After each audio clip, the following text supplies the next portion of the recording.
I'm just going to quickly go over graph interpretation with you for tomorrow's mini quiz.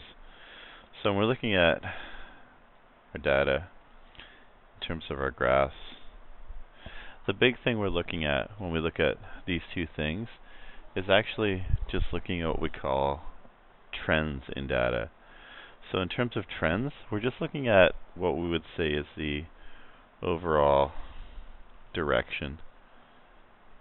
Because you could technically have a graph where the line is doing this. So even though the line is going kind of up and down, up and down, up and down, if you look at the actual trend of the data, the trend is up. So let's say if we looked at our axis, if the side column here was money, and then on the bottom we had years. So for example, if this was 1990 and this was 2015, then from this graph, what you're looking to do is to draw a conclusion or a trend about what's going on. So when we look at this data, the amount of money someone makes over time has increased, right?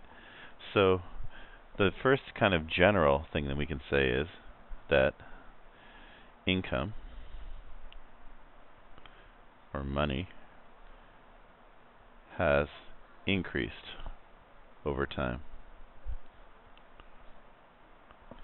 So that's one thing we could say about this. Now from that you can also do what's called inferencing. And when we're looking at inferencing, that's something where we're going to question the data. So what might the data tell us? So when we're looking at this graph here, if we're looking at that over time income has gone up, when you're making an inference, you might be asking yourself, well, why is that the case? So one thing you might say is, well, we have better education. Or you might say that the economy's better.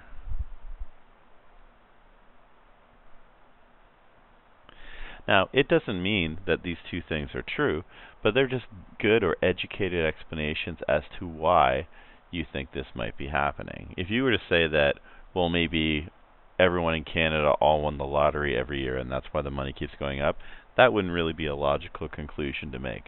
But if you said, hey, I think there's better education, higher paying jobs, things like that, that's a good thing. So tomorrow what you're going to have is you're going to have a graph, and you're also going to have a data table. And from the graph and the data table, you're going to do the same thing we looked at today. So, any questions? Feel free to come and ask me in the morning.